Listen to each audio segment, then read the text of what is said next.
Imagine if you could invest in Amazon when they were literally only selling books. Today, we sit down with one of the most important interviews I've ever done. In fact, it is hands down the most important one I've ever done. I sit down with Fishy Catfish and Chainlink God to talk about Chainlink and the Link ecosystems and why we believe that Link could be more valuable than Amazon. That is not clickbait whatsoever.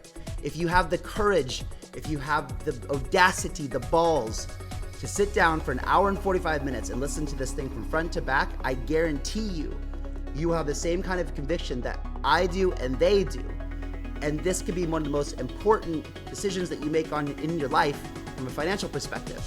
Of course, on behalf of all three of us, none of this is financial advice. You must do your own research and you must understand. But the benefit that you have right now is that these guys have accumulated for years the amount of knowledge that they had to have in order to condense all of that knowledge into an hour and 45-minute podcast. And you guys get to watch that now. If you're excited for that, make sure you like this video. In fact, destroy the like button. Also, make sure that you share this with literally everybody that you know, that you care about, your friends, your family. Any time that you hear about someone talk about how Pyth is greater than Link, share, just put this video in the comments, put it in the communities, put it everywhere, because people need to hear this, guys. This is super important. We also go into the Pyth rumors versus Chainlink. We go into the value accrual of Link. We go into literally everything that you need to know to have ultra high conviction on Chainlink and why we are so freaking bullish on this versus literally every other asset class in the world. In fact, I never sell my Bitcoin.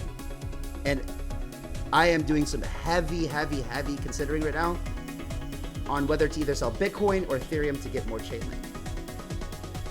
That is conviction, guys. And I want you to have that as well. So enjoy this episode. It took a long time to make, but it is absolutely jam-packed with alpha. All right, welcome Fishy Catfish and Chainlink God. What's up, guys? How's it going? Hey, Kyle. Pretty good. Doing pretty well. Could you guys just tell us exactly what Chainlink is, how long it's been around for, and what problems it's solving? Yeah, I can provide like an overview. Fundamentally, Chainlink aims to solve what's called the blockchain oracle problem. So blockchains and blockchain applications are very secure, but due to their security model, they can't connect to anything in the external world. So they can't connect to external data resources. They can't connect to off-chain computation environments. They can't even connect to other blockchains. So they're kind of these isolated networks. But Chainlink was basically created in white paper in 2017, then launched in mainnet in 2019, and it basically provides this framework or this platform for creating what's called decentralized oracle networks, which take the same security model as blockchains, but apply it to the validation of external data and these external resources that blockchains don't provide. So for DeFi, that could be price data. For insurance, that could be weather data. For any type of application, that could be automation or verifiable randomness. That could be cross-chain interoperability, connections to backend systems. So like Chainlink initially started with basically price feeds for DeFi in 2019, and that's what basically kicked off DeFi Summer itself. Having a secure and reliable source of market data is what allowed Aave and synthetics to basically be able to be created.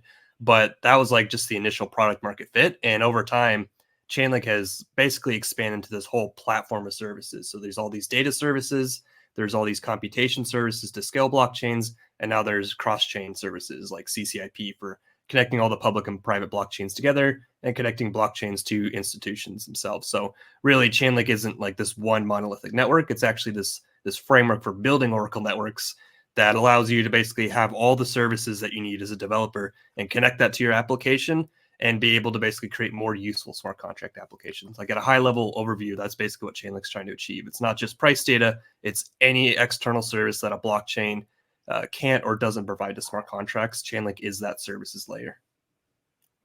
So an oracle is, what exactly is an oracle? Oracle is like a piece of infrastructure similar to a blockchain. So blockchains are run by node operators, and oracle networks basically have a very similar setup where oracles are basically a piece of infrastructure, an oracle node operator, and they run that infrastructure and they can provide whatever specific services that oracle needs to provide. So if it's a oracle network around the ETHUSD price feed, there will be node operators running that oracle network who are financially incentivized to go fetch the ETHUSD price, aggregate it together, come to a consensus, and then deliver that to a smart contract itself. So it takes that same security model of decentralized consensus and financial incentives, the same things that make blockchain secure, but then applies it to this Oracle validation layer itself. But it's fundamentally infrastructure, just like blockchains are, just for a different complementary use case to blockchains. Right. And you guys are well known amongst the Chainlink community as two of the most outspoken, community members in the Link community. I'm just curious for each of you guys, when did you, I don't know, what would you call it? Like what did you get? If they call Bitcoin is orange pilled, right? What would they call it? Linked. It's LinkPilled, yeah. LinkPilled. So when was it that you guys got LinkPilled, and what was it that was kind of that aha moment? Because for me, I had that aha moment with Bitcoin back when, Julian Assange of WikiLeaks used Bitcoin to like circumvent the centralized powers that were trying to stop them from doing their job. And that's when I had my aha moment and realized that Bitcoin would be super powerful. And then later, I think that you guys were definitely I knew about Chainlink earlier. We used them for things that we built in the past, but it wasn't for me until, really I started digging into CCIP and the partnerships, more recently, I think, what was that, 4 or 5 months ago, something like that, that I really, really went big into it. So curious to hear both of you guys, how long you've been on the journey with Link and what was that aha moment for you? Yeah, so I found Chainlink, luckily enough, back in 2017, actually, on Biz through like a friend's recommendation. I've been in crypto since about 2013, so I've been around a while. So before Chainlink was, even out, I owned Bitcoin. I was mining various script-based coins back in the day, and then I was there for like the whole ICO craze and whatnot, and I participated in the chaos and madness of that. But yeah, it was around 2017 that a friend of mine had recommended for me that he had just heard about this new project called Chainlink, and at the time, the details were very, very scant because Chainlink wasn't like they weren't very communicative towards the kind of the community, and so you kind of had to do a lot of kind of digging to kind of uncover stuff. And so I spent a lot of time on Biz just reading various kind of cookie crumb threads that were from this guy named Ask Blaster that was just kind of posting stuff about like connections that like because Sergey's original company was called Smart Contract, and that was founded back in 2014. That was even before Ethereum was even a thing, right? And so at the time, they were kind of building the entire kind of smart contract tech stack from like execution plus Oracle. But this is even before we had Ethereum, as an L1. And so they were already building kind of these kind of smart contract externally triggered solutions. And they were running smart contract as this kind of a centralized Oracle as a service company. And then eventually they kind of repurposed and rebuilt, and that eventually became the initial kind of building blocks of what Chainlink eventually went on to be. But so during this time, I was, basically just trying to find as much information as I could. And I was even on Quora, and I found Sergey's old account where he was like making posts on Quora back in 2014, 2015. So I was reading all these kind of like posts that Sergey made on stuff completely like nothing to do with Chainlink, but I got a chance to kind of read how his mind works, what he thinks about kind of his philosophical views. And so I got a good sense of that he's a very kind of, smart, ethical guy. There was even one post where he talked about like, like what are the things that make like a startup fail, or what are the top. So I was able to see that he was a really kind of smart, ethical person, and so I kind of used that to kind of as part of my due diligence into the project, because like when you're evaluating someone on criteria that they don't know they'll be evaluated on, that's kind of very trustworthy stuff, particularly when it's like years down the road in a very kind of unrelated way. So it's very kind of like it's high signal quality information to kind of act off of. So I liked what I saw there. And then just as a general thing, like, at the time it was, I know Chainlink now is a much more kind of expansive platform, but at the time it was mostly kind of focused around like specifically getting data onto blockchains, kind of to expand the scope of what smart contracts can be used for. And so it was clicked pretty fast to realize like, hey, like we're building these L1s. We have these kind of these high secure smart contract platforms, but what smart contract can be used for is going to be very, very limited if we're not able to kind of connect these systems to the external world to kind of know about what's going on off chain. And if we're able to kind of connect those things in a secure fashion, well, now we can kind of like 1000x the utility of what we can build on chain versus having an isolated blockchain that's not connected to the real world. So it kind of connected to me, like clicked pretty fast, like, hey, like this seems very useful. And at the time, no other project was even pursuing doing that. So like they were like, so I saw like, hey, highly ethical team, important use case, no one else is doing it. It was ranked 120 in a market cap.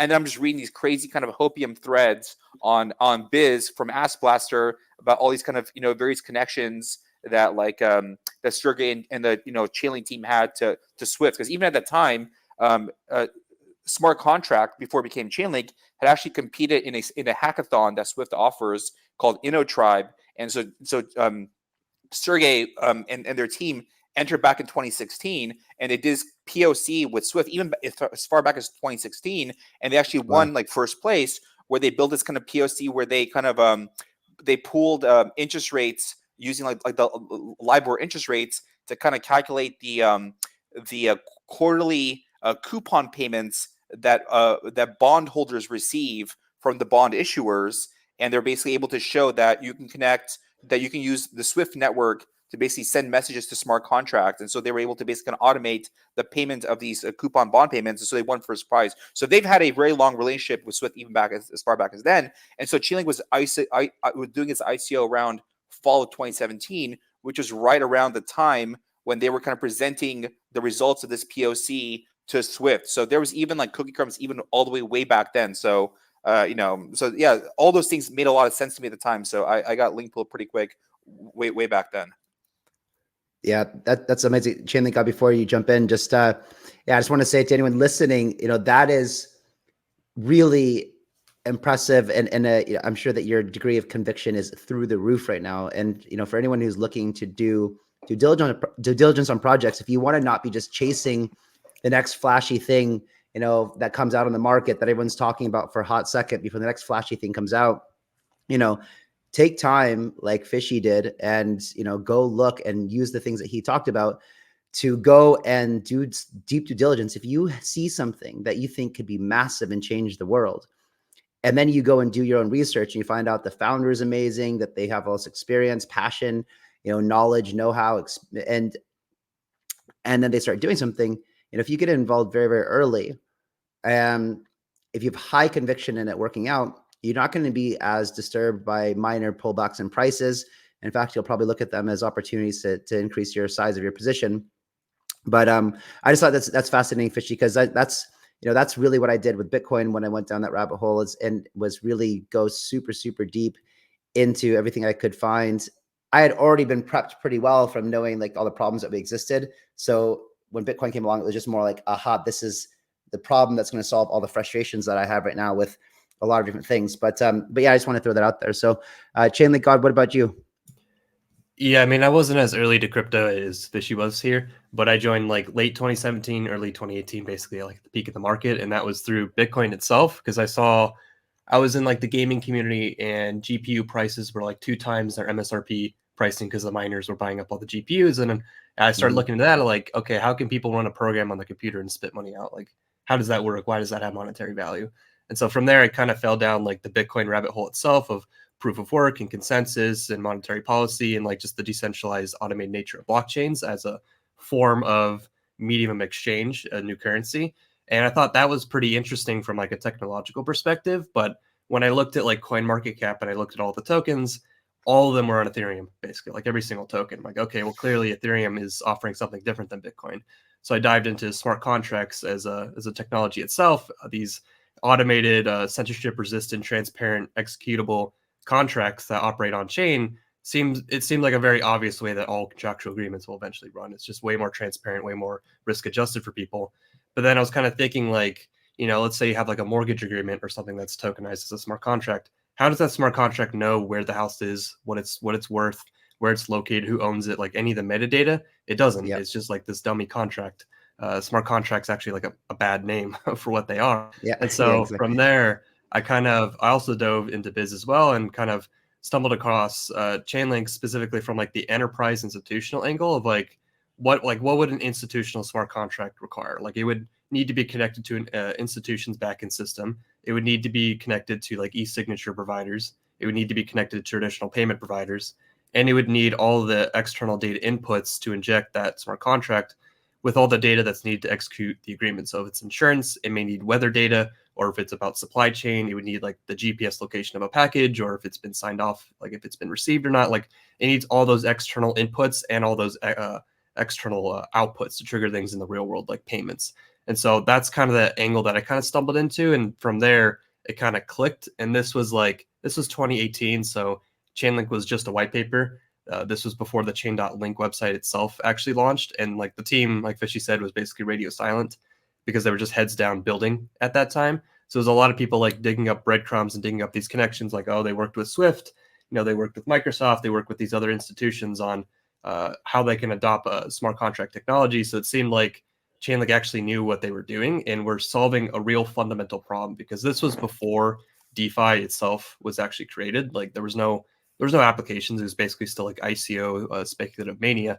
But Chainlink was actually building real useful Oracle infrastructure that would be required and ultimately was required to enable something like DeFi itself to become as large as it was. So like that's kind of when it clicked for me, is like, if smart contracts are actually going to be useful, it can't just exist in isolation. It has to be connected to and you need to connect it to Web 2, and you need to connect all these blockchains together, and you need to bring the institutions on chain so they could bring their trillions of dollars of assets with them on chain. And Chainlink's like the glue or the conduit that actually makes all those connections possible. So like that's what really clicked. And then I think my initial thesis has been validated over time, because at the time, this was just like a white paper and people speculating. But now, Chainlink's working with Swift, DTCC, ANZ, like these large institutions on actually bringing these tokenized assets on chain. So it's been pretty cool to see how that's evolved over time.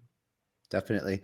I remember when I was just first learning about oracles, and I think one of the main discussions at the point was you have this, if you're accepting off-chain data for an input to something, let's say it's the outcome of a sports match, and there's, $10 million on the line of the outcome of that sports match, it would be easy for an external data source to manipulate that data if it was manipulated by one of the parties who had something at stake in that bet.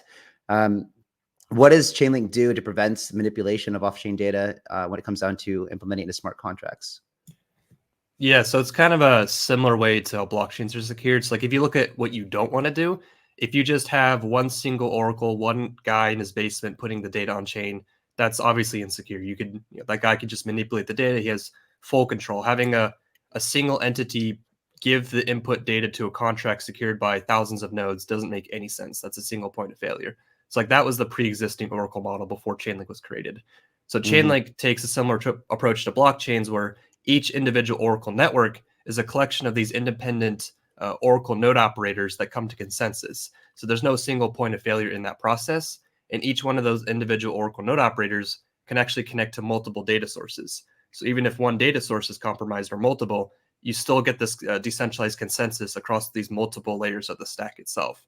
Then you combine that with the economic incentives, where node operators have a financial incentive to be honest. They're paid for their work. And if they're not, they can lose future income and their reputation, as well as adding things like staking, where node operators have to lock up tokens in order to back the performance, which then can be slashed or taken away from them if they don't meet those performance requirements. And so like these elements are seen in blockchains themselves, but blockchains, they're just focused on validating transactions, and that's very deterministic. You basically like if you run like an Ethereum validator, you set it up and you basically put it in your basement, and then you make sure like you have internet connection and electricity, but it pretty much runs itself, because you just you're running based on historical data and cryptography. It's very simple. But oracles have to deal with the messy real world, and each oracle node operator basically has to choose what services do I want to support, what data sources do I want to support, what blockchains do I want to deliver it to, like who is going to be my clientele. So like being an oracle node is almost like being a business itself. And then you have to market yourself, you have to do BD, you have to join these oracle networks and basically contribute within this oracle economy itself. So like it uses similar properties to secure this network, decentralization and financial incentives, but the architecture of the network itself is much more of like a platform for building oracle networks itself versus just like being a single oracle network like a blockchain is. So it's a lot more configurable, but these properties, there's like just all these additional defense in depth mechanisms you can add on top with multi-party computation, zero knowledge proofs, other additional technologies you can layer on top to secure it even further. But fundamentally, it is that just decentralization and financial incentives that has worked ever since the launch of Bitcoin itself. And so the oracles, the people who are running these businesses, as you put it, when someone pays a fee to get the price feeds or to get the data that comes from wherever the oracles are providing, the fee that's paid from the client, that is goes back to the oracle provider, I guess. Right. It's like this economy where people pay in Link or they pay in other assets that's then converted to Link. That goes to the operators, and they basically have this. They have not only like that income, which they don't want to lose because it's that'd be an opportunity cost. Business. Yeah. And then also like they have financial exposure to the network's native token itself, and they don't want to devalue that token because they hold a bunch of that on their books. They stake it. That's their income stream. So like everybody has this collective financial incentive to be honest, because it's more profitable fundamentally, to be honest. And it's like the same way the Bitcoin network kind of works, where Yes, Bitcoin miners, they theoretically could collude, but they don't collude because if they did, that could hurt the value of Bitcoin, that could hurt the value of their ASIC mining equipment. And at the end of the day, it's just way more profitable, to be honest, to keep the network running and stay healthy, because then they can keep collecting fees and keep collecting subsidy. So like that's like the underlying glue. And I think that's why tokens fundamentally exist in the first place, is like everyone's incentives are aligned in this network. Exactly. I love that. It's beautiful. So when it comes down to the revenue model, this is something that we should talk about, because I think that as we mature as a space, people are now understanding that you can't have a long-term sustainable crypto project that isn't building a value, it doesn't have a value accrual mechanism that's generating real revenue and having that, be distributed back to the ecosystem participants. And so, paying attention to the revenue models is something that's very, very important. And so I'd like to talk about that for a little bit. I'd like you guys to explain kind of how the revenue works within Chainlink and where we see a lot of revenue coming from. I think when I did a Chainlink show not too long ago, the annual revenue for Chainlink thus far hasn't been significant. And that's also why I got extremely bullish with the idea of CCIP, because transferring a lot of this value across, if you're transferring trillions or quadrillions of dollars of value in a year, and you can charge some sort of fee on top of that, that's kind of based on the amount of value that you're transferring. That's when I think revenue would explode. But yeah, maybe I'm wrong, or just would like to hear from you guys how that works with the ecosystem and the token plays into it. Yeah, I'll take some of that. But also, before I kind of dive into the specifics of Chainlink, I also kind of want to, just for the audience, kind of set some kind of like groundwork to kind of emphasize the point you're making about why those fees matter so much. So I can kind of just tie it into some other protocols. So, every single decentralized protocol, has this kind of two-sided marketplace of kind of consumers on one end and suppliers on the other. And so with Bitcoin, you can kind of think of those suppliers as miners, validators on Ethereum, liquidity providers on DeFi protocols, Oracle nodes on Chainlink. And these are like, as Chainlink God called them a business. I kind of view them as kind of independent contractors, same concept, but you can kind of think of them as these kind of, self-interested, economically rational agents. And they're basically there to fulfill some set of purposes for a protocol. And they keep performing those services as long as it's profitable for them to do so on the individual level. And that's independent from the profitability of the kind of, overall network. Okay. Mm-hmm. And so there's only two ways to pay them. Okay. You either have fees from users or you have inflation of the protocol's token. Okay. And so your protocol needs to have some way of paying them on day one. So protocols initially in their kind of early life cycle, they're using inflation of their own token to pay them, which is solving like what's known as like the chicken egg problem or the cold start problem. And so a team that's sort of developing their protocol in a sensible, intelligible way that's going to have a long run sustainable future, they should be using their token allocation and their runway to build some protocol, find product market fit for that protocol to over time to build up a sort of self-sustaining source of user fees that's going to eventually replace that token inflation, over time. And most protocols are actually kind of designed to have like kind of a kind of pre-programmed decline in their inflation schedules. But just because your inflation is going down, that doesn't mean that you're actually have kind of proportionate growth in user fees to kind of offset that declining inflation. And so, you don't want to be in a place where your inflation's all gone and you have no user fees, right? Because then you won't have those independent contractors, performing that function for your protocol moving forward, and your protocol will, eventually die, right? So, so alternatively, if a protocol is able to build a lot of fees, that's able to taper down inflation, it's able to achieve the revenue needed to pay its validators entirely from user fees, and then as revenue still keeps growing past that point, then you have more and more yield and value that's able to then be kind of shared with with stakers and token holders, right?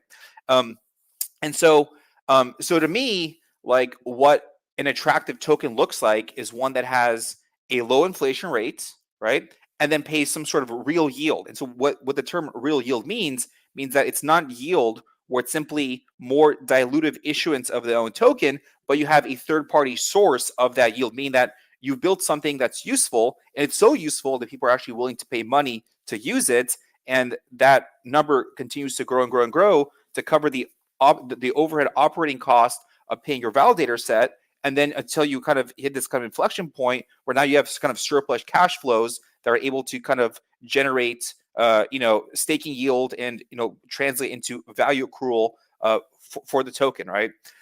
So therefore, like a good token is one that has low inflation and yield on top of it, right? Now, how does a token get those properties? Is it random? Like, is it magic? No, it's not random. It's not magic. It all comes from building something useful that people will pay to use. And if you do that, then eventually your protocol and its token is at least kind of primed to be able to eventually kind of bestow those properties upon its token, right? And so, in the crypto land, we've created this kind of term called tokenomics, and it's a good concept because tokenomics kind of allows the market, or allows people to kind of ask the question, how good is a token independent and apart from the utility of a protocol itself, right? And so, because we kind of make that distinction, because sometimes you might have a very useful or high use protocol, but it may not be actually be generating a lot of value for its token, right? So we have this kind of concept with tokenomics to kind of answer that question independently apart from the protocol itself. Now, the other thing that I've also kind of have realized through my years in crypto is, you ask 10 people, what does tokenomics mean to you? Or when the word tokenomics is said to you, what does that mean to you? You may not get 10 different answers, but you'll probably get 5 different answers from people, right?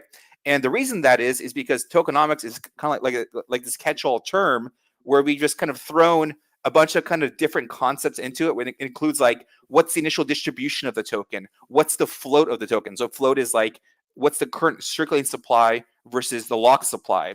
It includes like vested token unlocks for the VCs, for the team, for whatever, the inflation schedule, the velocity of the token, what function does the token play within the protocol, right? So it's all these kind of separate dynamics that are all crammed into the term tokenomics. For some people, tokenomics, it means like, is it a fair kind of credibly neutral distribution of the token, right? It could be all sorts of things, right?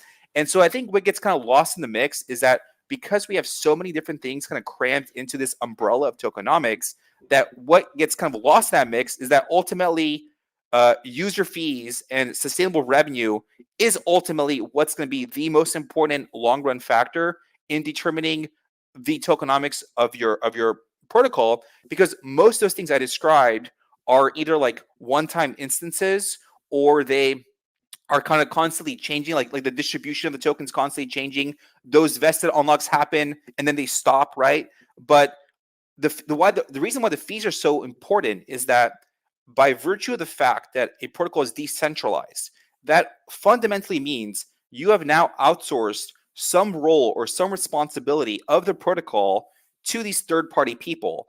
And that cost of paying them never, ever goes away, right? So you always have miners, you always have validators, you always have liquidity providers in DeFi. And as I said earlier, they need to be getting paid on an ongoing, continual basis. And so that's why fees matter so much, because if you don't have a source of fees, you still have the ongoing reoccurring overhead cost of needing to pay them. And so if you don't have sufficient fees that your protocol is generating from being a useful protocol that people will pay for, well, then your only other card up your sleeve is using inflation of the token. And we all know that if you use inflation for too long, the price of your token only goes in one direction, right?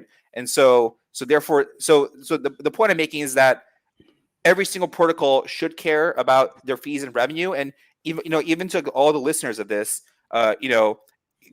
regardless of what you hold in your portfolio, make sure you have a clear answer for yourself as to, okay, I'm holding, these 4, 5, 6, 7, 8 tokens, what I'm holding. Make sure for each one of those, you have a clear answer for yourself in terms of, okay, what's the roadmap for this project? What is the dev team building to build a user base? Where will the fees come from? Will this be sustainable? How large is this kind of addressable market that my tokens project is pursuing? Make sure you have good answers of those things for yourselves. Ask the devs if they have answers to those things. And if you're not getting clear, concise answers to those things, maybe you should revisit as to why you have that token. So that's my word of advice about that. I think it's very, very nice to hear someone explain the difference there. I usually, just to try to keep them clear, I usually explain the difference between token economics, which is more focused on like monetary and fiscal policy, because this is what tokens are for. They're literally cryptocurrencies, and we need to look at them as such. And then I define like the vesting schedule, what's separated for different types of private sales or community, whatever. I do usually define those as token metrics, but that's exactly right. And so maybe we can get into a bit about how the fees work in Chainlink. And I'm curious also to know, is the Oracle business from a protocol level, where the value is being accrued within the token, is the Oracle price feed business very profitable, or where is the real revenue going to come in from Chainlink? Because I think the last time I did look on, I don't know if it was DeFi Llama or something, I was looking at the fees that Chainlink was generating in a year, and it wasn't substantial, right? But yeah, maybe you could tell me a bit about how it captures fees and how that is, goes back to the value accrual mechanism within the Chainlink token. Yeah, there's like a few different models. I would say that like primarily Chainlink is kind of reaching a stage where it has this multi-year track record of strong performance history, performing even during the most extreme market volatility in blockchain network congestion. Chainlink has worked flawlessly for the past 4 years, and that's been like price feeds, and now it's expanded to like multiple different data compute and cross-chain services. And so it's kind of at this stage where users are willing to pay for extra security, and they're willing to pay basically a premium price for a premium service. Like Chainlink is at that level at this stage, and every new service that's being launched now, like data streams, low latency data, or CCIP, cross-chain interoperability, or functions, off-chain compute, those are natively being monetized day one on chain. And so there's these different types of payment models within the Chainlink ecosystem. It's under this banner of economics 2.0 that kicked off about a year ago, but there's these different categories, different types of payment schemes based on where a protocol is in its current revenue life cycle. So the standard base payment for Chainlink services, you could consider usage-based fees. So that's basically pay as you go. As you consume a service, you're paying some sort of fee. Usually it's a USD denominated amount of fee that's payable in Link or payable in another asset that'll get converted to Link itself. So that's the pretty standard model that's applied universally across services itself. And that's the standard model, but there's these other models depending on these where the protocol is. There's fee sharing. So GMX, it's the largest perp DEX on Arbitrum. They engaged in a fee sharing deal with Chainlink where GMX is using Chainlink's data streams, which is a low latency Oracle solution, and they're paying 1.2% of the fees that they generate into the Chainlink network. So that's live today, and that's already happening today. So that's kind of a symbiotic relationship where as GMX grows and generates more fees, that's more fees that come into the Chainlink network, which then can create more secure Oracle services to secure the growing amount of value and adoption that GMX is getting. So it's very mutualistic, but that's a very tight-knit. GMX is using data streams, and they get custom Oracle solutions and technical support. Chainlink is basically serving as GMX's Oracle team in that situation. But there's other protocols where a lot of early stage new protocols, they don't generate revenue yet. They're pre-revenue, and they don't have a lot of fiat on their books, or their fiats is for development funding. And so there's something that's called the BUILD program, which is kind of an accelerator program where they basically participate in this program. They get technical support, they get support on their go-to-market strategy, they get access to funding, all these different things. And in exchange, they allocate usually about 3 to 7% of their native token supply into the Chainlink network. And that gives them access to the services, that gets access to all these connections, funding sources, all these other benefits. And so there's already about 70 projects, these early stage projects. It's kind of like a VC model. Some may fail, but some may, grow significantly huge. And that's value that goes into the network and will eventually flow down to stakers themselves. It's not exactly airdrops, but it's stakers are securing the services used by build participants, and they are getting not necessarily fees, but they're getting these tokens from the build projects themselves. And I think that's that's like one model that's really unique to the Chainlink network itself, and that's grown a lot over the years. Are they getting the native token from the build projects? Or are those tokens to be converted into Link then redistributed? So those would be native tokens, because these would be like very early stage projects that don't have a lot of liquidity yet. Like you can't necessarily just go and like sell all those tokens, because then you kind of demolish them. So it'd basically effectively be like locked up over a period of time. So it's like very similar to like kind of a VC model, but those are like very early stage. Not all build projects have even launched a token just yet, but like that's I think it's a very interesting way for these early stage projects to pay for services themselves. But that's like one angle. There's also something that's called the Scale program, and this is geared towards. Sorry, before, just hold that thought on Scale program, because I just want to emphasize this a little bit. The build program. So you said between 3 to 7% of token supply. That's what we normally see. Yeah, that's on average. That's pretty tremendous. So yeah, I agree with you that it's like definitely like a VC model. Being a VC myself, you understand that, a lot of your investments go to zero, and tokens, it's obviously less than that, but equity for sure. But anyway, point is that some of them won't be worth very much at all, but there's a good chance also that some of them become, protocols valued in the billions or tens of billions of dollars. And if you have, a percentage of that, like a good percentage, 5% or something like that, now you're talking about a huge amount of, we're talking about that, looking at like, essentially, imagine that you launch an Arbitrum. The Arbitrum airdrop was what, 10% of the token supply, or 12% or something, was worth $1.2 billion. Think if you, end up getting, 5 of these types of projects, maybe let's say. Well, I just want to add, Kyle, there's already over 80 projects in this build program so far. Okay. So imagine that just like, imagine like 3 or 4 or 5 of them, do extremely well. And then, and now we've got, billions of dollars essentially of airdrops incoming to people who are staking Link. Is that right? That's the ultimate goal. So it's a lot of incentive that I don't hear talked about very much. Actually, exactly. And like, Kyle, I'm sure you've also encountered those people like on Twitter that kind of have like it might be true, might not be true, but you definitely have people that have these kind of biases where they say, hey, new stuff pumps the hardest. So they always want to own the fresh new batch of up and coming stuff, because that's the stuff that kind of gets the most kind of speculative, kind of mania driven premium on their valuations. Well, just by staking the Link token and getting these build payments to you, you're now getting just an entire like flood of diversified of entirely new tokens. So if you do have the preference for saying, hey, I want the new shiny stuff on the block because that stuff tends to outperform, the quote unquote dino coins, right? Is what they'd say. Well, by staking Link, you will be getting a giant diversified basket of all shiny new stuff hot off the printing press.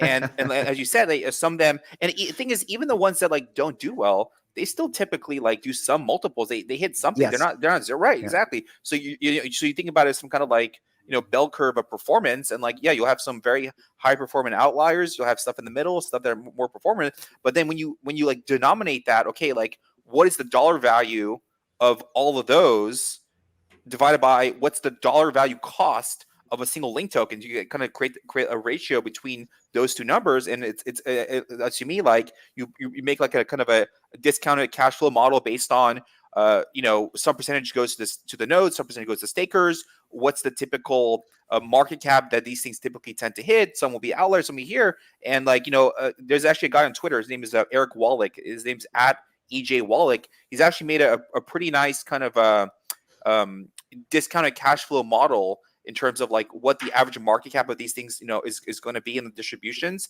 And, you can find his spreadsheets on Twitter, and they are pretty compelling numbers. I'll say that. EJ Wallach? Yes, that's right. Yeah. It's EJ, and then Wallach is WALLACH. His name's Eric Wallach. WALLACH. Yeah. So ACH. Gotcha. Yeah. Okay. So yeah, that's now okay.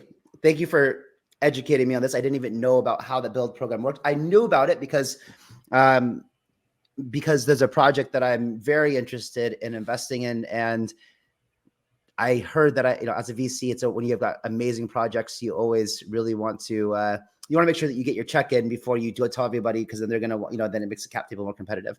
But anyway, this project is essentially creating. And Chainlink, I'll get back to you the thought that you left on in just a second here, but the project is interesting in the way that so from what I've heard is that a lot of the DTCC and Swift and all the institutions, they think Chainlink is amazing and it serves a great purpose. But I did see one of the reports or something that the biggest concern so far was privacy. And so with this project I'm talking about, apparently you guys may have heard them as well, because I think there was a formal partnership announced in October. But they are building essentially the privacy layer around CCIP so that, you know, private institutions and banks and things like that can actually use CCIP with private transactions, as they're going to need that with a lot of institutional clients and things like that.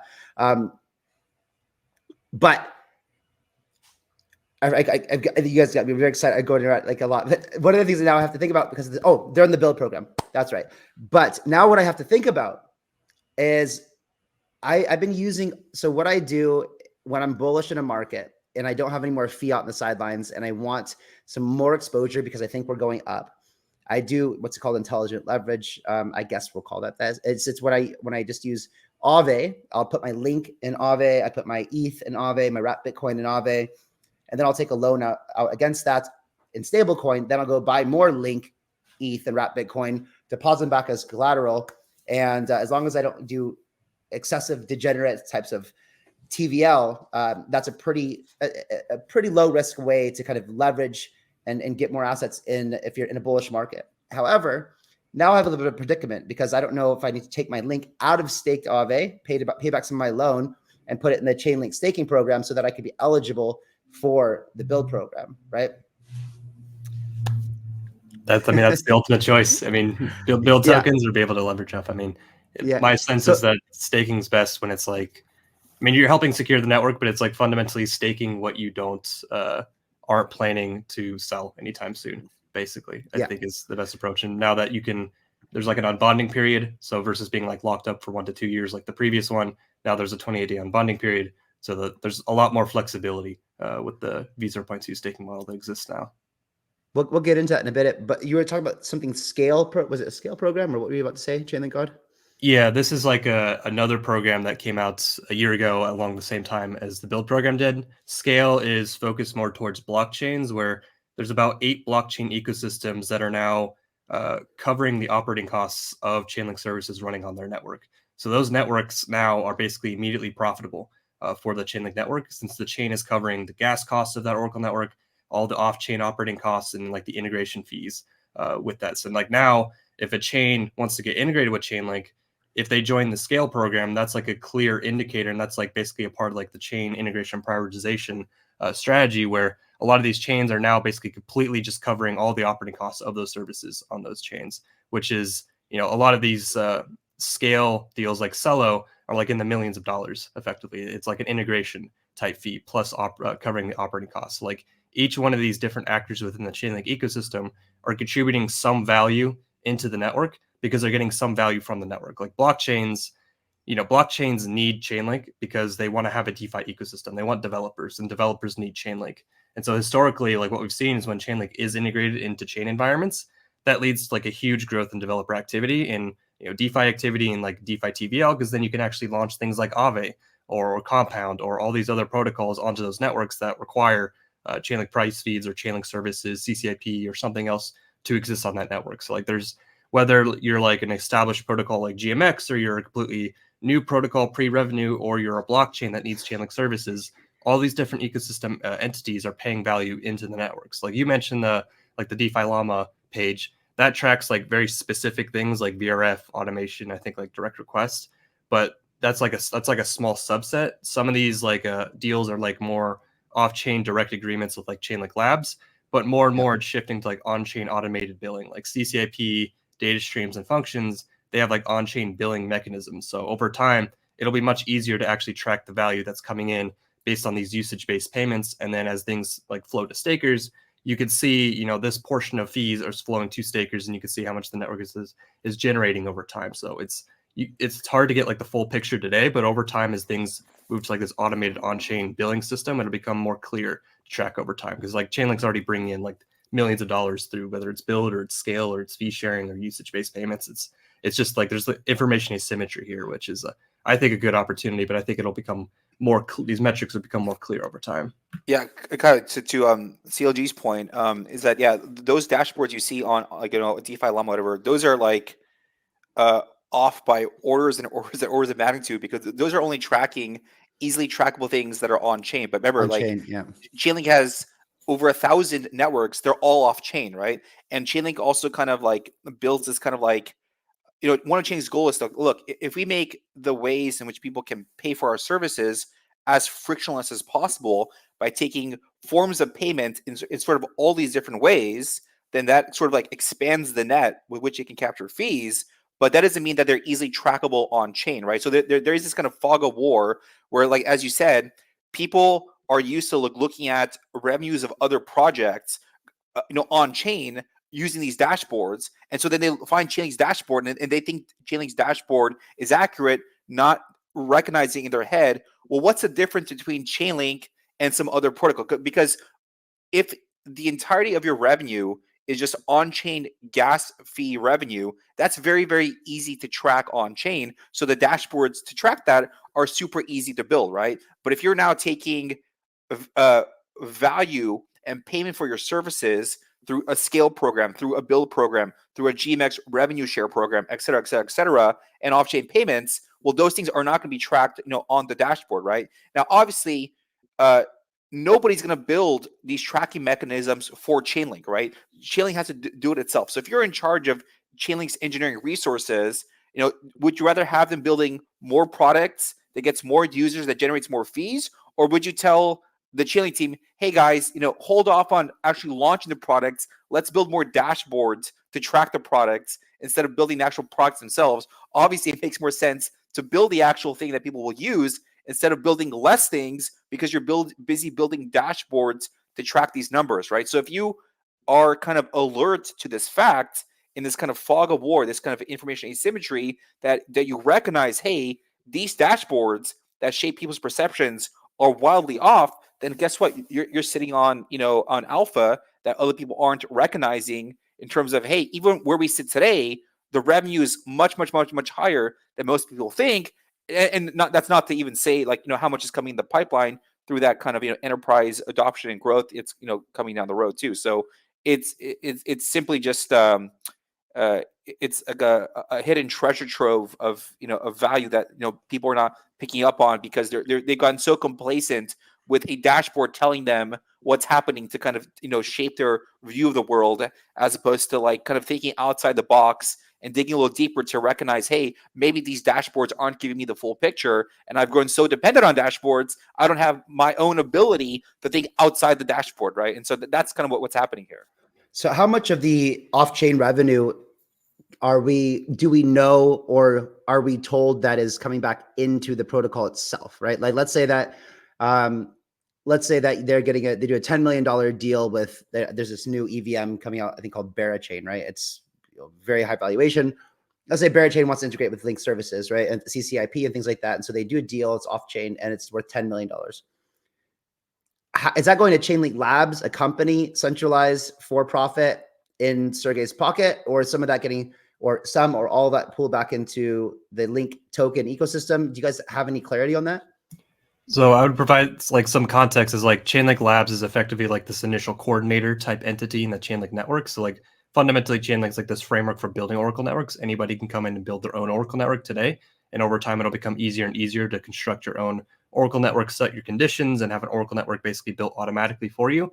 But Chainlink, initially needs to be bootstrapped by some entity, some expert, because if you don't have like an expert bootstrapping the network, you kind of have, again, like this different cold start problem of nobody really knows what they're doing. And so Chainlink Labs is like bootstrapping, creating these Oracle networks, connecting node operators with the users, and then like supporting the economics and making sure that node operators are getting compensated for the work that they're doing, and then incorporating more and more stakers into this model. So things are kind of shifting more and more towards this automated on-chain system. But like the value is not just like going to Chainlink Labs. Ultimately, it's going into the network itself. So it's going to node operators, and eventually it'll go to stakers as well, effectively. So like things like CeLO was like a public DAO proposal. It went through with I think 99% approval, I think, by the CeLO community. And that was like a few $1 million. So like that one can be kind of seen, but ultimately it's not like just all going into like Sergey's pocket or anything. People may have that perception because like it's kind of opaque to track at this stage.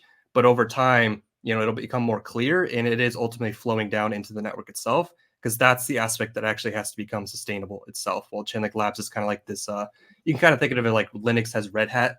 and they like support enterprises and they support the integrations and whatnot. So like they play that role and they generate revenue in that way. But the network itself is what ultimately generates the revenue from the user fees themselves, and that'll float to stakers.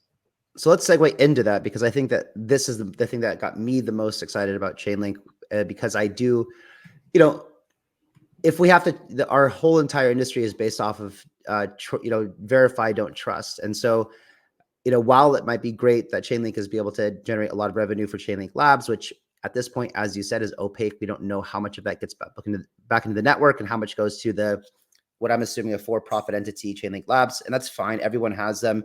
Polkadot has parity, Ethereum has consensus, Cardano has IOHK or Mergo. They all protocols seem to have this development company that's working, that's generating revenue, and that's an equity play. But at the end of the day, they're building a protocol. But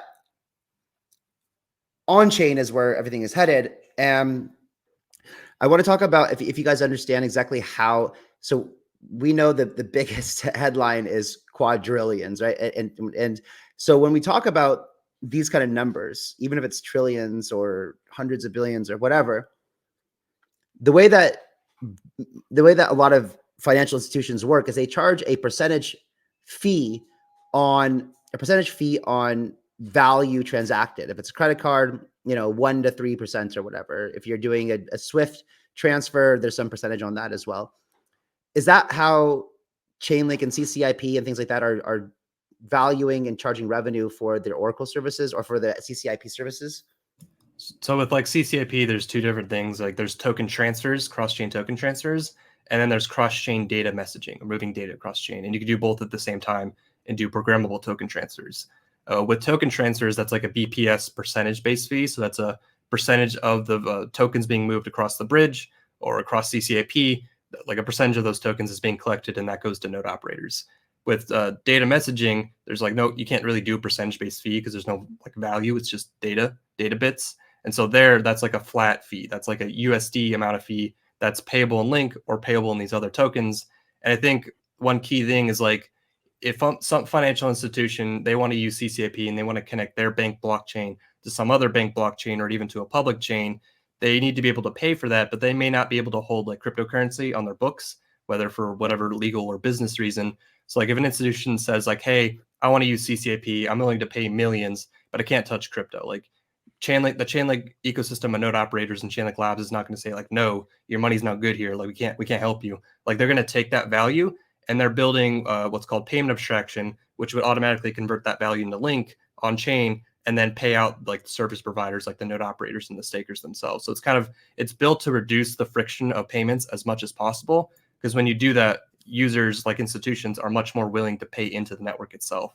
But it's like it's how you use CCIP that ultimately depends on like what's being paid. So like as the volume, either way, either if it's data messaging or if it's token transfers or it's a mixture of both, that's being monetized like day one, whether it's a percentage-based fee or a flat USD denominated fee payable in Link or other tokens converted to Link itself.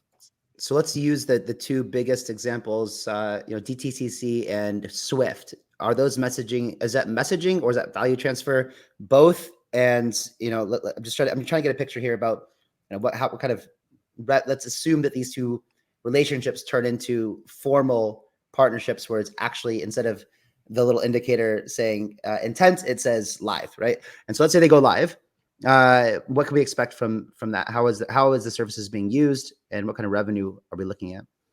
Yeah, so with Swift, like Chainlink had this, they collaborated with Swift earlier this year. It was with Swift and about 12 of the largest like financial institutions across Europe, the UK, the Australia, and all these different regions, like these large institutions. And they were specifically looking at like, how can they move tokenized real world assets from one chain to another? So it's primarily focused on token transfers between these different chains, but it was also focused on connecting institutions to blockchains using their existing infrastructure or existing Swift messaging standards. And so that's kind of like a transaction relay type system. So like both of those aspects can be monetized, both like putting the transactions on chain for institutions, which you could take a fee on that, as well as like when you actually move the tokens from one chain to another, that's like a percentage-based fee on each one of those transfers. So it's basically those institutions are primarily focused on assets that are historically low liquidity or traded OTC or like literally over the phone, whether it's pre-IPO stock, or whether it's carbon credits, or like these illiquid assets, because they don't have a formal market infrastructure, they could basically leapfrog the traditional system and move immediately to tokenized assets, which are cheaper to move, faster to settle. They're natively programmable. You can have the data and the value itself moving within the same layer. That's basically being monetized both across the networks as they move, and even just as they connect to the networks themselves and put transactions on chain, where CCIP basically abstracts away all the blockchains. Institutions just connect to CCIP once, they get access to all these chains. Like that's basically Chainlink's almost like the gatekeeper, or CCIP is like the gatekeeper in that regard, connecting institutions, and basically is able to monetize to make sure that those node operators, as they scale to support, hundreds to eventually thousands of chains, each one of those touch points is basically monetized. So like ultimately how much revenue that generates is however much real world assets get brought on chain and however much flow between chains. But like this is like, the market cap of crypto is like, I think, it's over $1 trillion now, but like there are hundreds of trillions of tokenized, or hundreds of trillions of like traditional assets in TradFi itself, and more are being moved on chain. Like there's 120, I think, $billion of stablecoins, which is just tokenized cash. But there's T-bills being tokenized, and now banks want to tokenize way more, a bigger scope of assets themselves. So like this is like the real large revenue opportunity, not just for Chainlink, but like for the whole industry itself. It's also good for blockchains. It's good for DeFi applications that are compliant for institutions. Like this is the real monetization revenue opportunity. I kind of see DeFi in its current state as like almost a case study for what on-chain finance could look like at scale. I think there'll always be this like censorship resistant, maximally permissionless DeFi ecosystem, but then there'll be this like more, maybe more permissioned on-chain finance ecosystem for the institutions running on bank blockchains, but eventually they'll want to bridge their assets to public blockchains to get more liquidity for their tokens, because that's ultimately why issue a tokenized asset if you can't get liquidity. So you need to bridge it. Like they fundamentally have to get liquidity from these other environments. And so CCIP is like the central glue that is connecting all the public chains, it's connecting all the private chains, and then ultimately, eventually connecting these two worlds together so RWAs can flow everywhere. Like that's the large bull case that I see. And I think that's why a lot of people are excited about CCIP and Chainlink, is because I think a lot of people didn't realize how large of a role Chainlink was going to play in institutional adoption. Like people thought it was going to be Ripple or something else, and they haven't really done anything in the past couple of years. Well, Chainlink has kind of like been like the dark horse of like, oh man, Swift, ANZ, DTCC, all these institutions are basically choosing Chainlink as their blockchain interoperability or blockchain connectivity layer. So like, I think this is like the largest opportunity in our space for Chainlink and for everybody. I think that's, real world assets is going to be absolutely massive. Tokenized securities, tokenized equities. I mean, it's going to be nice too. I used to be very, very like anti-regulation, but seeing the way that there's so much confusion in the space, I think that proper regulation can really help clarify a lot of things and put things in the places that they need to be put in. For example, out of these 20,000 tokens that exist, on CoinGecko or whatever it is, a very few small percentage of them actually, the tokens should exist for a utility token, that, in a protocol token, a token that exists to incentivize people to do work or to, create, a symbiotic relationship with everyone. And the rest of the tokens are predominantly tokenized equities or securities, or trying or have no purpose at all, or they really are trying to do some sort of revenue share from a centralized company. Look at like Rollbit, for example, just doing some type of profit share. Now, according to most governments, like these would be tokenized securities, or really, but that's, in my opinion, that's a very, very good thing. We should have clarity. If someone wants to build a centralized company that's Web2 based or whatever, but they want to be able to raise money for it in a quick and efficient way from a crowdfunded type of source, and then they want to do all the revenue shares, dividends, things like that on chain, tokens are a great way to do it. They're also super liquid. If someone wants to exit a position in a company before there's a next fundraising round, let the market price the company in whatever they feel like the company's worth. These are very valuable, not to mention stocks, all commodities, real estate, everything will be tokenized. And when that happens, that will, I believe, explode. So you started telling me about how Link is optimally positioned for real world assets. Was there anything else to add other than what you discussed before? Yeah, I can add a couple of things there too. So one of the things that was also kind of like kind of like eye-opening for me too was several months ago, Sergey was attending Swift's Sibos event, which is, for people that don't know, Sibos is like basically the biggest banking conference, you know, in the world that's hosted by Swift. And Chainlink was kind of very prominently featured for all 4 days of the conference, including like, you know, Sergey and Nigel Dobson from ANZ Bank, which is like a $1 trillion bank from Australia. They kicked off the whole event with a fireside chat. There was like numerous Chainlink panels. Chainlink, you know, Sergey was being interviewed every single day. He had his own, you know, keynote presentation by himself too. So they were not just some like small little booth in the corner as an attendee. They were like basically kind of headlining the whole conference for a period of 4 days, which is, you know, like, you know, to take that for what you will. But during those Sergey's presentations, you know, one of the things that he mentioned was that, you know, banks will all want to kind of create their own chains. They will also want to, you know, issue their own stable coins. And, you know, some of these banks will even have multiple chains each individually. So like by geography, by asset class, by the types of, you know, counterparties they have.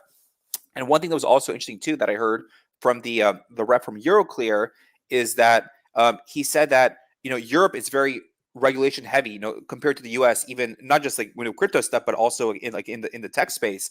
And one of the things that he said that kind of shocked me when I first heard it was that he said that they, as a he's Euroclear is a European version of DTCC. So they're the DTCC of Europe, right? And so Euroclear was also part of these various pilots that Chainlink did with Swift.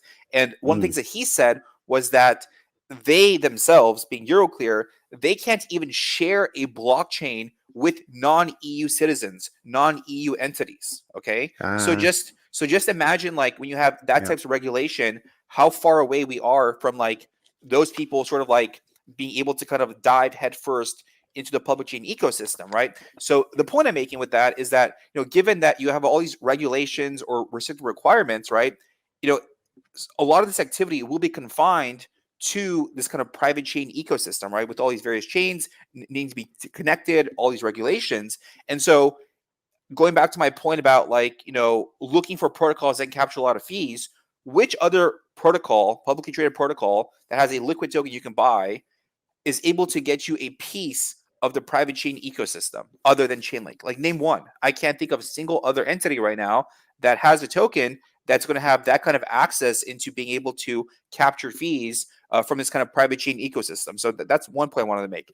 The other point I also want to make too is that I know CCIP is kind of like the big thing that most people are kind of talking about with regards to Chainlink, in particular with regards to this kind of institutional adoption.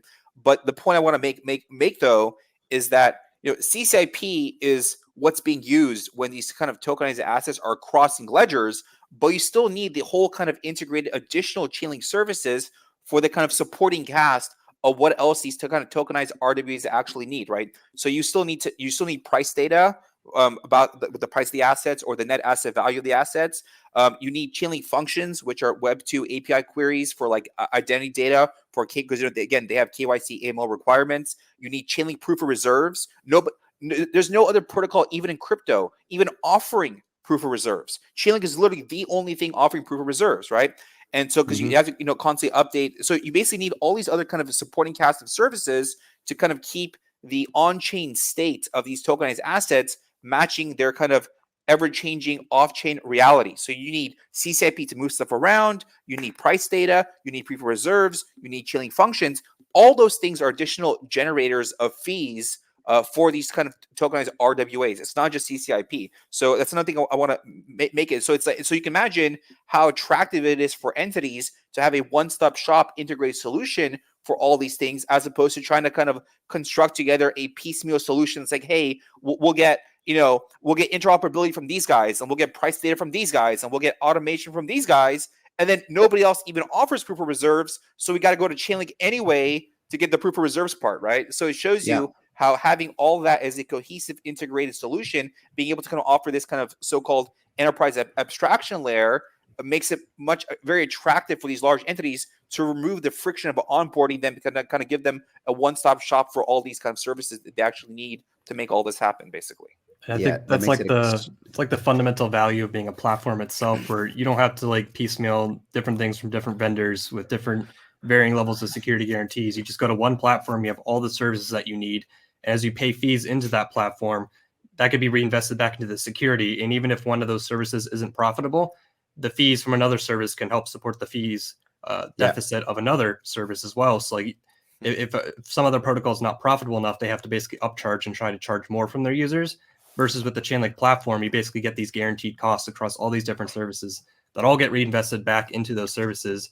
And all these services connect natively with each other with native security guarantees. And like if you're already using Chainlink CCIP for cross-chain, then you're not adding any new additional trust assumptions if you start using Chainlink for price data or identity data or proof reserves or any of the other things, because you're already using Chainlink in the first place.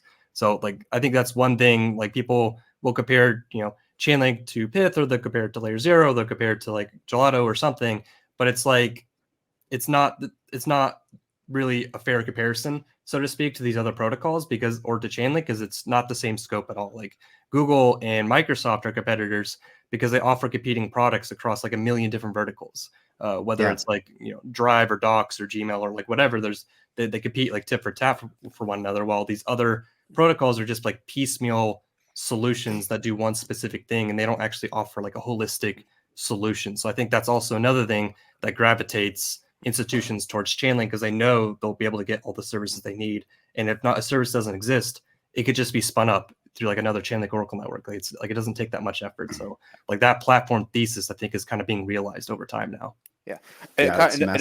Another point I also want to add about the whole kind of like use case about these tokenized RWAs is like the way I think about it from several different kind of angles is one is that blockchains at their core are sort of asset ledgers, right? And so their kind of core premise of what they're best used for is keeping track of who owns what stuff. And these large banks, these large asset managers, they basically own all the stuff. They have these giant balance sheets of assets, right? So it's a very kind of natural organic pairing to pair up the people that have all the stuff with the technology that's best used for keeping track of stuff, right? So that's kind of a very kind of organic, natural pairing, right?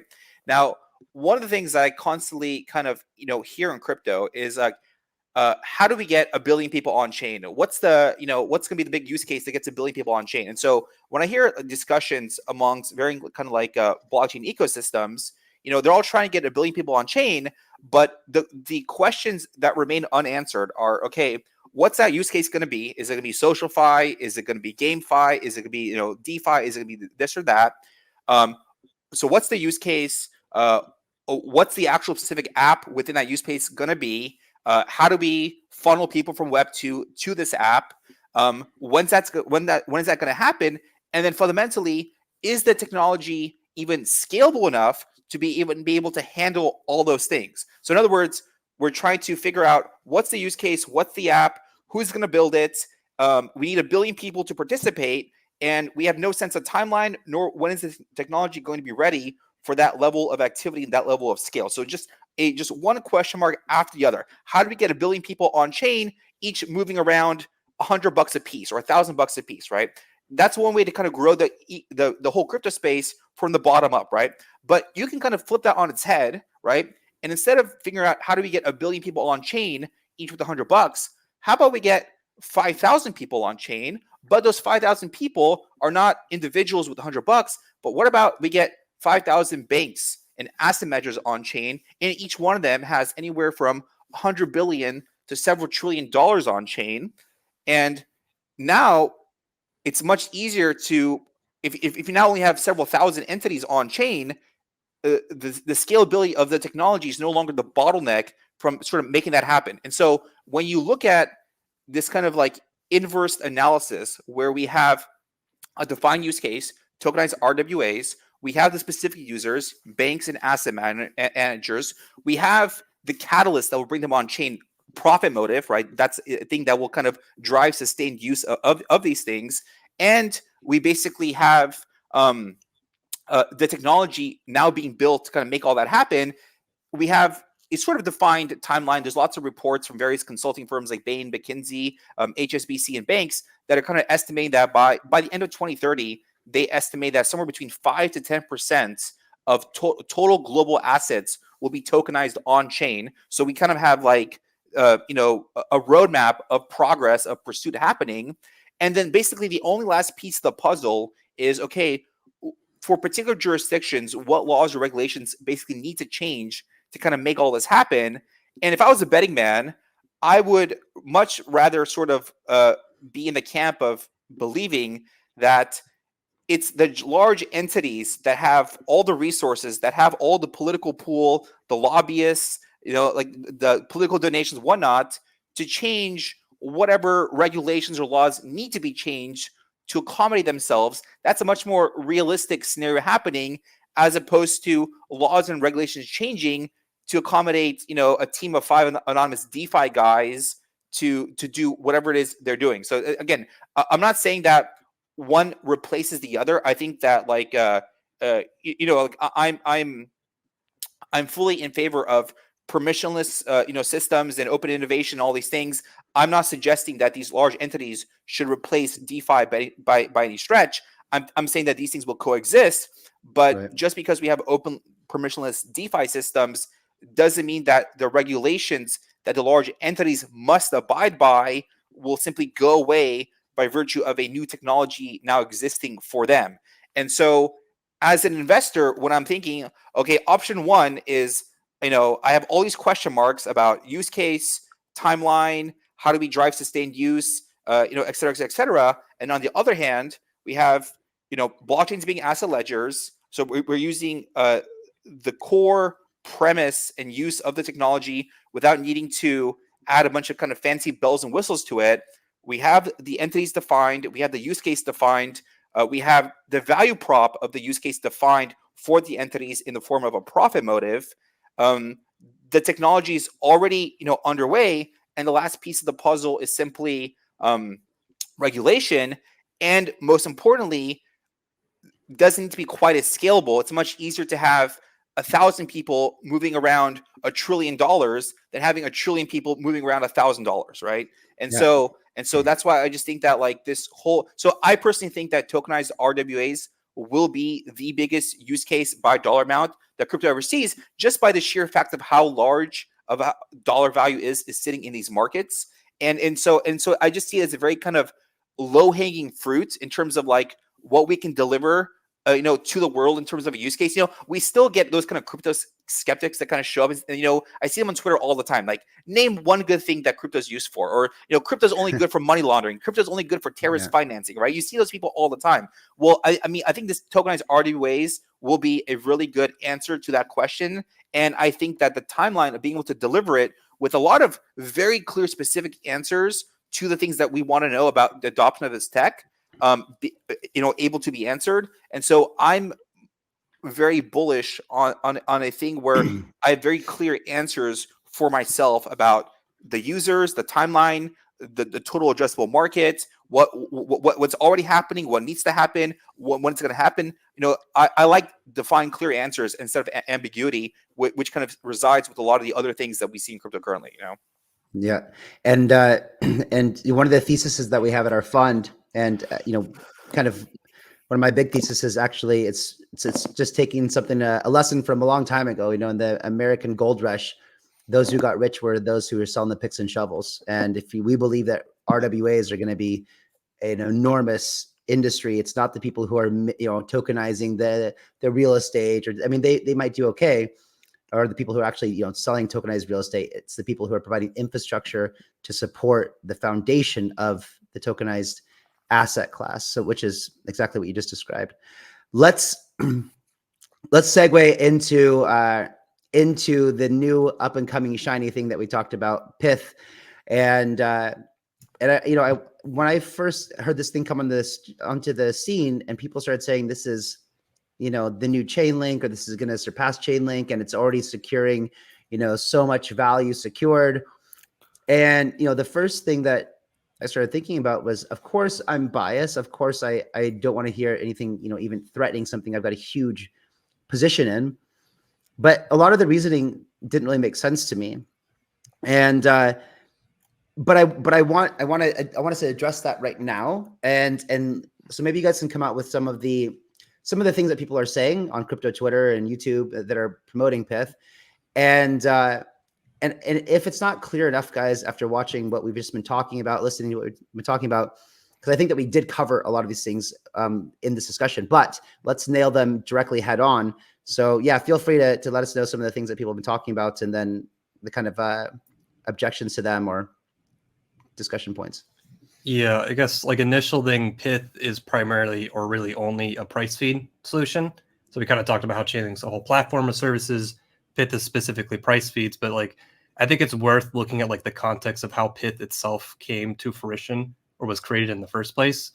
Pyth Yes, was please. basically created by Jump Trading, which is a market making firm focused on the Solana ecosystem, and Pyth was basically backed by like the worst of the market makers effectively. It was a collaboration between Jump Trading, who extracted over $1 billion from Terra USD investors via like a secret deal with Do Kwon, which is now in the hands of the SEC court, where Jump Trading is basically being accused of propping up Terra. And it was both Jump and it was FTX Alameda, where they did, like when they first announced Pyth, it was on a podcast between SBF and Jump Trading about how they're working on this new Oracle project called Pyth, basically. So it's like the worst of the worst actors who created Pyth in the first place. And like fundamentally, when you look at their model, it's effectively market makers, these market makers and exchanges who have been proven to extract billions of value from users themselves, whether it's FTX or it's Jump Trading itself. And they're basically establishing themselves as reporting price data on the crypto markets that they actively trade in and influence, which is just like a massive conflict of interest. If you're feeding the data on markets you're actively trading in and influencing, then you could trade on those dApps themselves, which retail is trading on.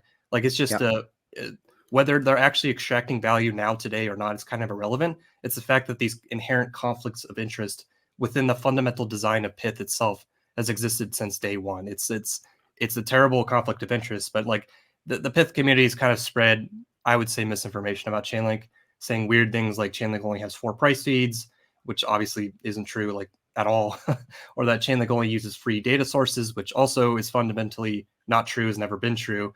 Chainlink price feeds have always used premium data providers, data aggregators that pull from many different exchanges and provide refined data points. That's their whole business model. Like Chainlink's basically been architected to remove all those conflicts of interest, where Oracle nodes are fundamentally infrastructure providers, whether it's institutions like Swisscom or it's Deutsche Telekom. Like they provide infrastructure. That's their whole role. They don't trade in markets. And the data providers are professional data aggregators whose whole business model is to create refined price data, whether it's crypto, equities, foreign exchange, or whatever. Like none of these actors actually trade in or influence the market themselves. Well, Pyth's kind of replacing that and just having the entities who directly trade and influence the price of tokens and markets themselves, which is there's an inherent conflict of interest.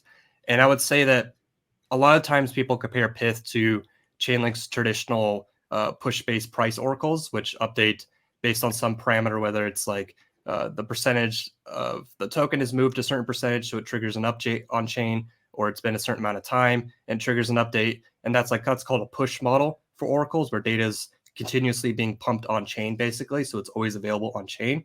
But Chainlink just recently launched an Oracle solution called Data Streams, which is a pull base, so users pull data off chain when they need the data, and that's extremely low latency. It's like sub-second Oracle data, and that's already being used by GMX. Like these, a ton of derivatives and perp protocols and Arbitrum are integrating data streams right now, and so like it's basically a better Oracle solution than Pyth, both like from a technical perspective, just because it's lower latency data and it's inherently conflict of interest free, and you could put that data on chain with Chainlink automation because it plays into the whole platform thesis, where you could basically pull low latency data and have Chainlink automation automatically put it on chain to settle trades in a way that prevents front running, basically this commit and reveal scheme. While Pyth is basically architected to be able to extract as much value as possible. And again, it doesn't matter if they are today or not.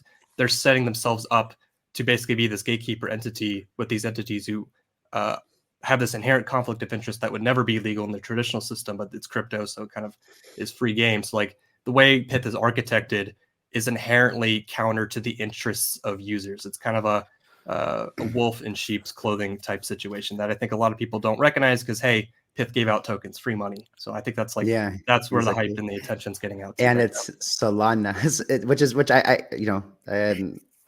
I think Solana is going to do really well from a narrative perspective. But one of the things I really want us to nail down here is a fundamental perspective, because if somebody, Pyth very well could pump like crazy over the next few months, especially if the Solana narrative takes off. But it's just a narrative. It's a hype narrative. It's not a fundamental narrative, and that's what I really want us to drill down on right now.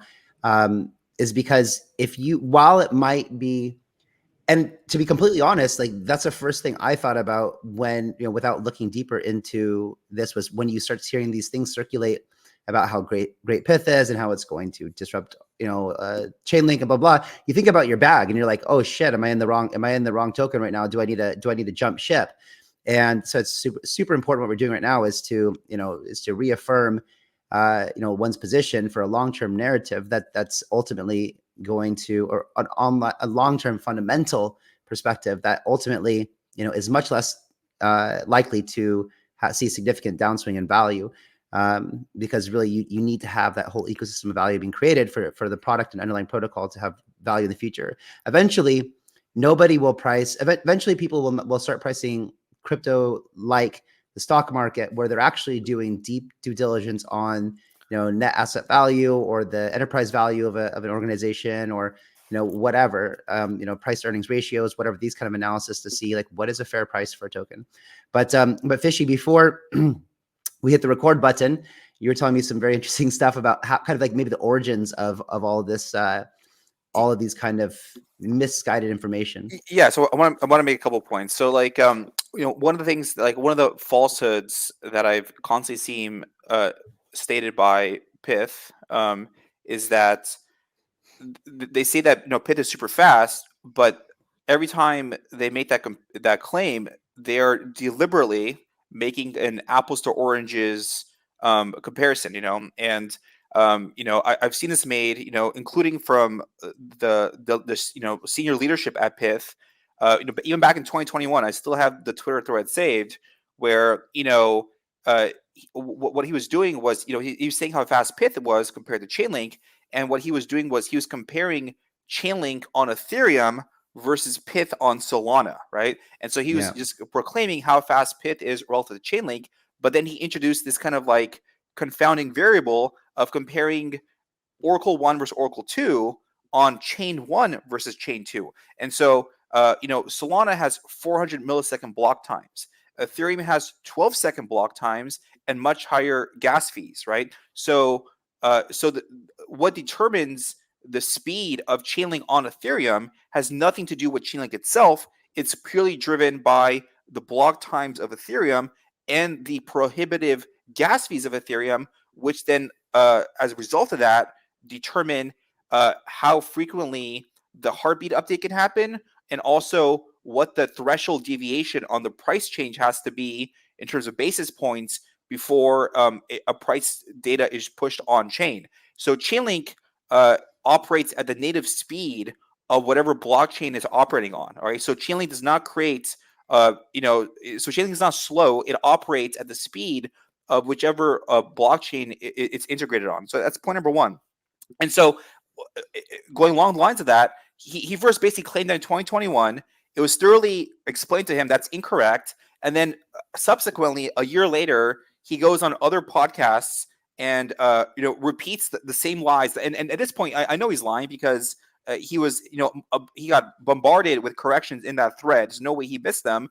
But despite that, he went on other podcasts in 2022, repeating the same misinformation, and then even into 2023, still repeating the same misinformation, right?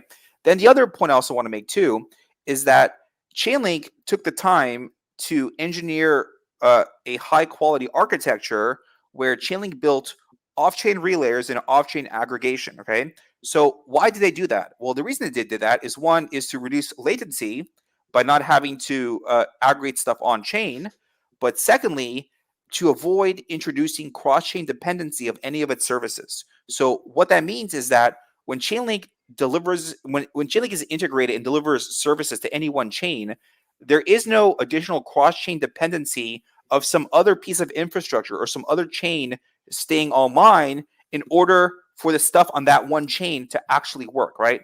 Now, in contrast, what Pyth did was they were originally putting data on Solana and then using Wormhole to message that stuff to other chains, right? Eventually, I don't know whether it was from Solana crashing too much or whether because there was other kind of performance issues arising from other applications. They eventually then basically forked Solana and they created their own forked version of Solana called PythNet. And so now what Pyth does is they basically each of their data providers publishes the price data on chain onto Pythnet. It's then aggregated on chain, and then they use Wormhole, which is a separate cross-chain messaging protocol, to then broadcast and have that price data eventually reach the actual applications on the other chains where Pyth is actually being used. So now every single application on every single other chain now has this conditional added dependency of both Pythnet and Wormhole staying up. So in other words, if you're like an app or a user using Optimism or using Arbitrum or using some of the other, just countless other chains that you could be using, your application on a completely unrelated chain will just entirely stop working if either Wormhole goes down or if Pythnet stops working, versus with Chainlink, if like, let's say, some other blockchain goes down, let's say, if Ethereum went down, or let's say Avalanche goes down, or whether any other chain goes down, all the other chains where Chainlink is functioning are completely unaffected by any one other chain going down. So that's what I mean by not having this kind of cross infrastructure dependency of having these kind of, introducing these kind of probabilistic outcomes where everything needs to be functioning correctly. And they all need to be functioning correctly in order for it to be working correctly. If even one domino falls, the whole thing topples over, right? And then the other consequence of that too is that by first publishing on Pythnet and then broadcasting to other chains, you actually introduce a 2-second latency time where the price data is first known on Pythnet before it then reaches other chains, right? So that does open up the door for possible front-running exploitation versus with Chainlink's, for example, new data streams product, which is their version of a pool-based oracle.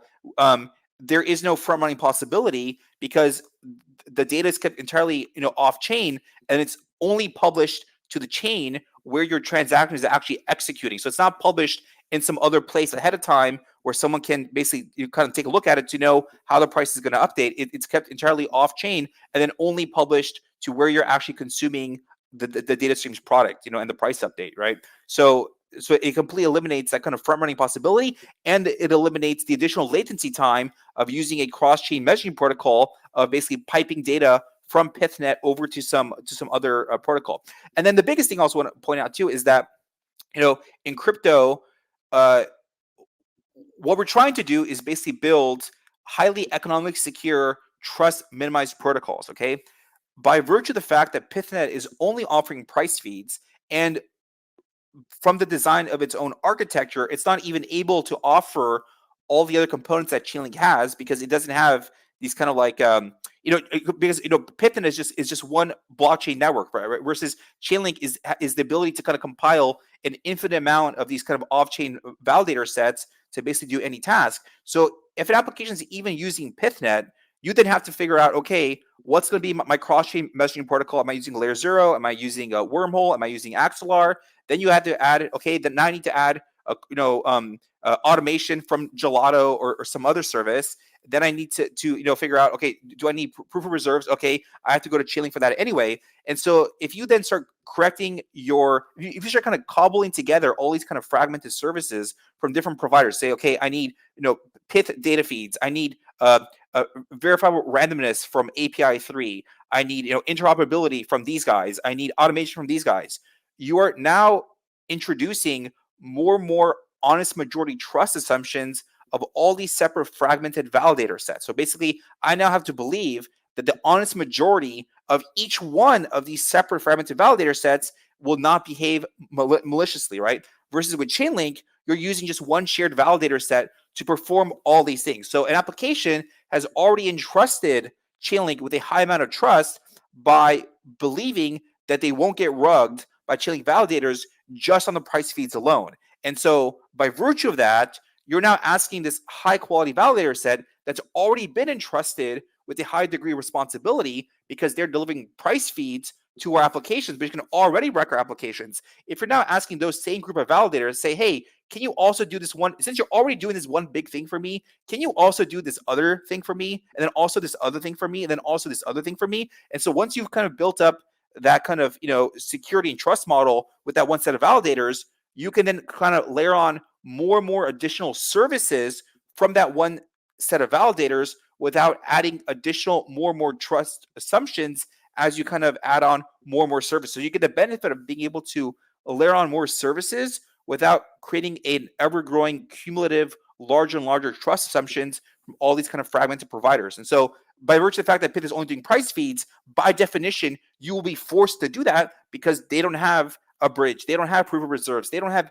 verifiable randomness. And they don't also have all the future services that Chainlink can then offer because it's future-proofed because it's this kind of general purpose protocol that can not only offer the 7 services it's offering now, but can also offer any other thing that's kind of thought of down the road as user demand or innovation kind of generates that future use case, right? So that's the beauty, is that Chainlink is future-proofed in terms of scalability because it can keep replicating infinite shards of itself, but it's also general purpose enough that it can also deploy that actual use case itself as opposed to subcontracting that use case out to some kind of third-party provider to kind of fill that void on behalf of Pyth, right? Because Pyth can't offer it, right? So therefore, like, Pyth is confined to just one thing, and it even does that one thing in a suboptimal way by virtue of doing this on-chain aggregation and broadcasting of data, versus Chainlink does it in a more effective way that eliminates that additional latency, and it also is able to offer all those other services, which makes them kind of more trust minimized and more economically secure.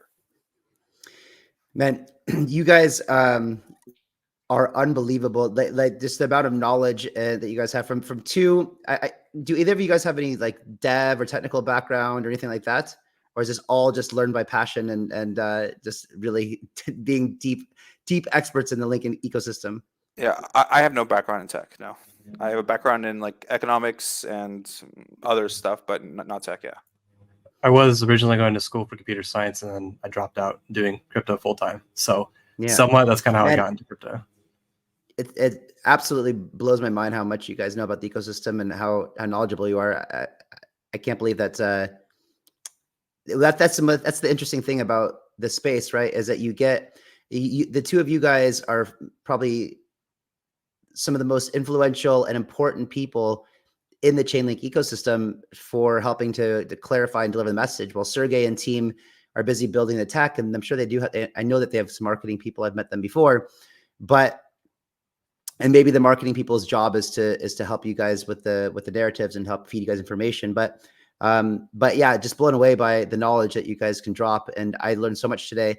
I'm curious to know from each of you guys before we head out. I imagine that you guys are both holding a significant portion of your net worth in Link. So therefore it's impossible not to dream about what you would do if Link goes to a certain dollar value one day. I'm curious, from each of you, what do you think the value of Link will be, let's say in 2030, or maybe not this bull run, but the next bull run? I don't want to like give any specific price prediction. I'm awful at them, but I was like a general statement. I think that protocols themselves will inevitably, some subset of them will inevitably become larger than companies themselves. And so I would not be surprised to see multi-trillion-dollar protocols that exist within our space. So like, I think that like, it's basically as if the internet itself, HTTP, TCP/IP, had a monetary layer itself. Like, what would that be worth?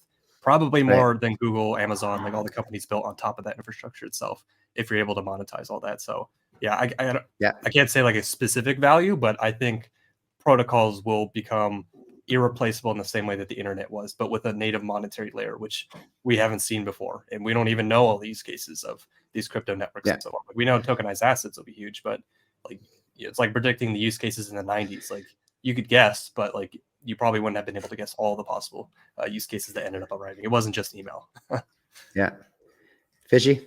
I mean, yeah, I hate being cliche and like, it feels like a cop out, I'm sure, but like, if you've ever followed me on Twitter, I've never ever made a single price prediction ever, just because markets are so unpredictable, timelines are unpredictable, information asymmetry is unpredictable, and like, you just never know when there's manias and all that. So I honestly don't know, but I do think that Chainlink will be, a top 5, top 3 plus protocol. I'll say that. It's just a question of, what's crypto's market cap going to be, at that time when.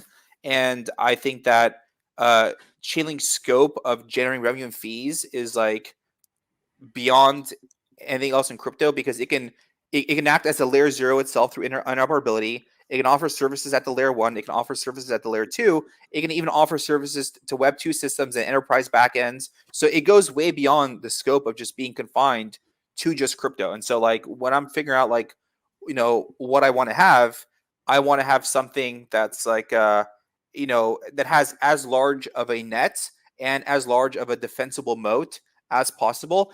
I personally view Chainlink as one of the, like, obviously, Bitcoin is unforkable, Ethereum is unforkable. I see Chainlink being in the same class of unforkable protocols, right? And so if you have something that's like unforkable, you have a moat, you have a wide net to capture fees, those will be the successful protocols, over time. So like those are the kind of like fundamental based, kind of fact based things that I can kind of point to and kind of argue about.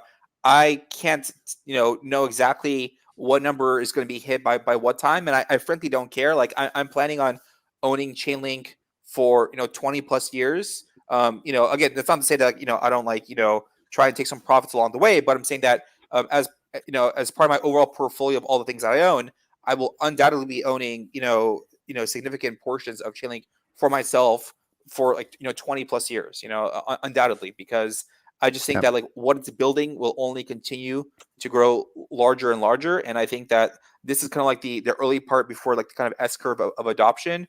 And it's like slowly at first, then all at once. It's kind of like what I think is gonna happen. Yeah, in one of the videos I made recently, I kind of made this just wild kind of thesis that if Chainlink becomes the interoperability layer between all the financial institutions for them to connect their public and private blockchains to each other, and they're getting a discount if they're paying for those services in Link versus fiat, and they're doing tremendous amounts of value, it just makes more economic sense for them to keep their balances in Link. And so if they do, then you have a bunch of institutions around the world, probably governments with their own private chains, storing some Link in reserves in their wallet. And at that point, you have essentially a new world reserve currency. I thought that was fun to think about, right? Yeah. And that's where I'll leave that. Yeah. The other thing I also want to add too is like one of the things that I kind of spend time thinking about is that if you talk to Ethereum devs, you talk to Solana devs, you talk to Cosmos devs, I think you'll get a pretty similar set of answers in terms of what they're trying to do for blockchains, right? I think like the four main things they're all kind of basically trying to do is make blockchains faster, make blockchains cheaper, create privacy where possible and appropriate, and then also just improve the user experience, right? I'd say that's kind of a universal set of values or kind of direction of where they all kind of want to go, right? Now, the differences are in terms of, what's the best kind of technical approach to kind of get us there, right? And so we won't know the answer to that right now, but maybe in 5, 10, 15, 20 years, I think we'll have a clear answer as to whether the kind of modular roadmap was better or whether the kind of monolithic roadmap was better. But regardless, as we kind of have those kind of pieces fall in place to find out which approach was the best, directionally speaking, they're all going to be rowing in that direction, right? And so the point I want to make there is that the cost of block space will only continue to decline. The amount of blockchains, I think, will always be at whatever amount the market needs at any given time, right? So like there's not gonna be a situation where like block space is some kind of like raw resource that we're basically running out of. I think that the ease at which we can spin up block space will only continue to get ever easier and easier. And so, I mean, there's even protocols like that can kind of do like a roll-up as a service. I've even heard people talking about that. You can create a blockchain in 5 minutes, right? So what I mean to say is that as block space gets easier to create, and as we have more blockchains available, and our ability to create blockchains, the cost of executing your transactions will only get cheaper, but I also think it's going to get fragmented across all these different components of both a modular ecosystem and this kind of monolithic ecosystem. So in other words, like what's on the horizon is that, okay, Ethereum's doing this kind of modular roadmap, and then, we now also have these additional data availability layers with like, EigenDA and Celestia and Avail. And so people are going to be building these kind of like combined pieces of like, we'll use this virtual machine, we'll use this settlement layer, we'll use this data availability layer, we'll use this token as the gas token. And so I think that the revenue components of how blockchains get money are going to get kind of diluted and spread out across a lot of different pieces as we kind of move forward. And I think that like block space will be as abundant exactly as how much we need of it, right? So we're not going to be constrained by, oh, we just don't have enough block space, so now the price of block space is super high. I think just from here on out, the cost of execution will be down only, the cost of settlement will be down only, the cost of data availability will be down only, and one person's cost is another person's revenue, right? Now contrast that with Chainlink, and Chainlink is able to sort of offer an ever-growing roster of services, and by definition, there's going to be fewer protocols of the stuff connecting everything than the stuff that's being connected, right? And so therefore, like, by virtue of the fact that like Chainlink is able to kind of generate revenue in all these places, and it's all staying within the Chainlink ecosystem versus other stuff is going to get kind of more fragmented and broken up. That's also one of the reasons why, like, for the next like 5, 10, 15 years, I'm kind of like more bullish relative to blockchains that I think of a protocol like Chainlink, because I just think there's going to be this kind of secular trend of breaking apart how blockchains operate stuff. And whether you're a believer in the modular system or the integrated system, the amount of block space will only go up, and all the components of what goes into a blockchain transaction, from execution, data availability, consensus, settlement, all those things will only continue to get more commoditized and cheaper and cheaper and cheaper. And I'd rather own the thing that I don't think is going to feel those kind of downward pressures on margins, And so I think Chainlink will do a better job of preserving them, Yeah, I agree 100%. And literally, that's why I think in one of the videos I made, fairly recently, I put the thesis in there that Chainlink could be bigger than Ethereum or even Bitcoin, and people think that's ridiculous. And trust me, as somebody who's been in Bitcoin since 2012, who loves Bitcoin, is thankful for it every single day, I do believe that there is a lot of dilution, especially with Ethereum. So in Ethereum, there's now, like you were saying, there's so many different layer 2s, layer 1s, like alternatives. And well, Bitcoin has like solidified itself as digital gold. I think it'll always solidify that. That also has a limit on how much that can scale.